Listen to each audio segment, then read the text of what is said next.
ومن اتبع هداه إلى يوم الدين أما بعد أيها الإخوة في الله,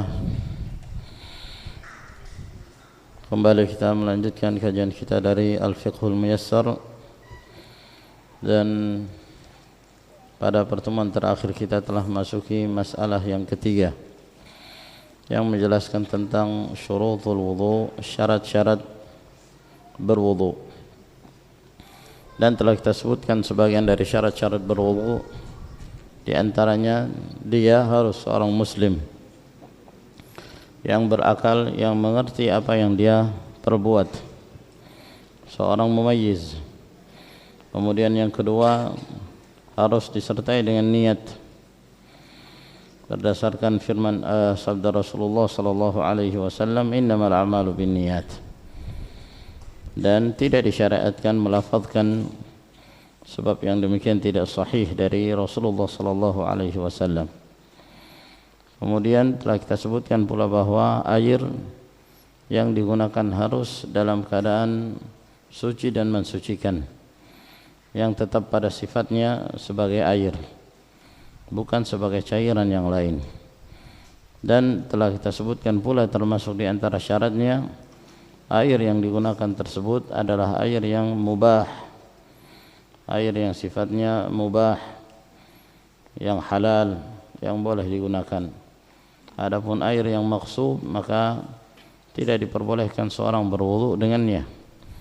Kemudian yang kita sebutkan pula, harus dihilangkan segala sesuatu yang dapat menghalangi masuknya air ke bahagian-bahagian atau anggota-anggota wudu, seperti cat atau lilin atau yang semisalnya. Maka hendaknya para wanita, terkhusus pada zaman-zaman kita sekarang ini, mereka yang menggunakan kutek, yang demikian termasuk di antara dampak negatifnya ketika mereka berwudu. Itu jika mereka mengerjakan salat. Jika mereka mengerjakan salat lalu mereka berwudu dalam keadaan mereka mengecat kuku-kuku mereka, ini menyebabkan wudu tersebut tidak sah, disebabkan karena air tersebut tidak menyentuh langsung ke kuku-kukunya, tidak menyentuh langsung ke kuku-kukunya, terhalangi dengan tala'u al-adhafir, dengan cat kuku atau kutek tersebut. Namun berbeda halnya dengan seorang yang menggunakan hinna, ya, seorang yang menggunakan hinna untuk mewarnai kukunya, maka ini tidak mengapa, sebab yang demikian tidak menghalangi masuknya atau tersentuhnya kuku-kuku tersebut ketika seorang hendak berwudu. Kemudian yang berikutnya al-istijmaru, beliau berkata hafizahullah taala, al-istijmaru aw al-istinja inda wujudi sababihima lima taqaddama. Beristijmar atau beristinja, beristijmar dengan menggunakan batu dan yang semisalnya, dan telah kita jelaskan hukum-hukumnya. Atau beristinja dengan menggunakan air apabila ada sebabnya, sebagaimana yang disebutkan terdahulu. Meskipun ini sebenarnya tidak berhubungan langsung dengan berwudu, tidak diharuskan seorang ketika hendak berwudu harus beristinja terlebih dahulu atau harus buang hajah. Namun ini tergantung dari kondisi seseorang. Apabila dia butuh sebelum dia berwudu, maka dia ingin membuang hajat terlebih dahulu, disebabkan karena dia khawatir jangan sampai pada saat dia melaksanakan salat dalam keadaan dia menahan air kencingnya atau menahan buang air, sehingga menyebabkan rusaknya salatnya atau merusak kekhusyuan salat. Oleh karena itu, apabila ada hal-hal yang dikhawatirkan, maka hendaknya dia mendahulunya dengan membuang hajat kemudian membersihkan, beristijmar atau beristinja sebelum berwudu.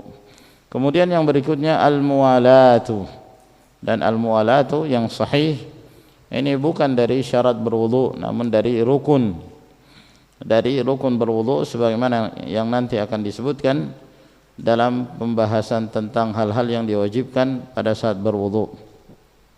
Yang berikutnya at-tartib, ya, berwudu dengan cara tertib, tersusun. Yang ini kemudian yang berikutnya, kemudian yang berikutnya. Dan ini juga termasuk di antara rukun wudu dan bukan syarat wudu, karena merupakan bagian dari perbuatan seseorang ketika dia berwudu, sebagaimana yang akan kita jelaskan pula pada permasalahan yang berikutnya. Wa sayatil kalamu alaihima ba'da qalilin, dan akan datang penjelasannya tentang masalah al-muwalah dan permasalahan at-tertib pada pembahasan yang berikutnya insyaallah taala. Kemudian yang berikutnya ghuslu jami'il a'dha al-wajibi ghusluha, membasuh seluruh anggota-anggota wudu yang wajib untuk dibasuh. Tidak diperbolehkan sama sekali ada satu bagian yang kecil pun dari anggota-anggota wudu yang tidak dalam keadaan terbasuh, tidak dalam keadaan terkena air wudu, sebagaimana yang nanti akan disebutkan pula. Apabila seseorang tidak membasuh bagian-bagian yang diwajibkan untuk dibasuh, maka dia terkena ancaman dari yang disebutkan oleh Rasulullah sallallahu alaihi wa ala alihi wasallam, wailun lil aqabi minan nar, celaka bagi tumit-tumit tersebut dari neraka. Disebutkannya tumit disebabkan karena kebanyakan mereka yang berwudu tidak memperhatikan tumit-tumit mereka, sehingga terkadang tumit-tumit tersebut tidak tersentuh air wudu pada saat mereka membasuh kaki-kaki mereka. Kemudian beliau berkata hafizahullah taala, al-mas'alatur rabi'ah, permasalahan yang keempat, furuduhu ay a'dha'uhu, perkara-perkara yang diwajibkan, ya, hal-hal yang diwajibkan pada saat seseorang berwudu. Ay a'dha'uhu, yaitu anggota-anggota wudu yang dibasuh atau yang diusap. Wa hiya sittatun, dan hal-hal yang diwajibkan yang itu merupakan rukun ketika berwudu ada 6 perkara. Yang pertama, ghuslul wajhi bikamilihi. Ghuslul wajhi bikamilihi, membasuh wajah dengan sempurna. Yang dimaksud membasuh wajah dengan sempurna, yakni jangan sampai seseorang meninggalkan sedikit pun dari bagian wajah tersebut yang tidak terbasuh. Dan yang dimaksud dengan wajah dari kata al-muwajahah, yang berhadapan, ya, yang berhadapan. Dan yang dimaksud dengan al-wajhu dalam istilah syar'i secara kalau panjangnya itu dimulai dari tempat biasanya ditumbuhi rambut. Tempat biasanya ditumbuhi rambut dari atas sampai ke bahagian dagu yang paling bawah, sampai ke bagian dagu yang paling bawah. Itu panjangnya. Adapun lebarnya dimulai dari awal telinga sampai kemudian awal telinga yang berikutnya. Nah, itu bagian-bagian tersebut harus dalam keadaan terkena air wudu, sebab Allah Subhanahu wa taala menjadikan membasuh wajah merupakan bagian dari rukun berwudu. Allah Subhanahu wa taala berfirman, faghsilu wujuhakum, hendaknya kalian membasuh wajah-wajah kalian pada saat kalian berwudu. Dan kita mengatakan tempat biasanya ditumbuhi rambut, sebab terkadang ada sebagian orang rambut mereka itu tumbuh agak ke depan, ya, rambut mereka tumbuh agak ke depan sehingga masuk ke bagian jidatnya. Maka orang yang seperti ini wajib hukumnya membasuh sampai ke bagian atasnya, tempat di mana rambut tersebut biasanya tumbuh, ya, maka dia harus membasuh sampai ke atasnya, tempat di mana biasanya ditumbuhi rambut. Atau sebaliknya, misalnya ada sebagian orang pula kepalanya tidak ditumbuhi rambut kecuali di bagian belakang misalnya, ya, dia seorang yang asla, sehingga bahagian rambut yang tumbuh itu bagian belakang, maka bukan berarti bagian kepalanya pun harus dibasuh pada saat membasuh wajah, karena itu bukan wajah. Namun yang dibasuh adalah yang biasanya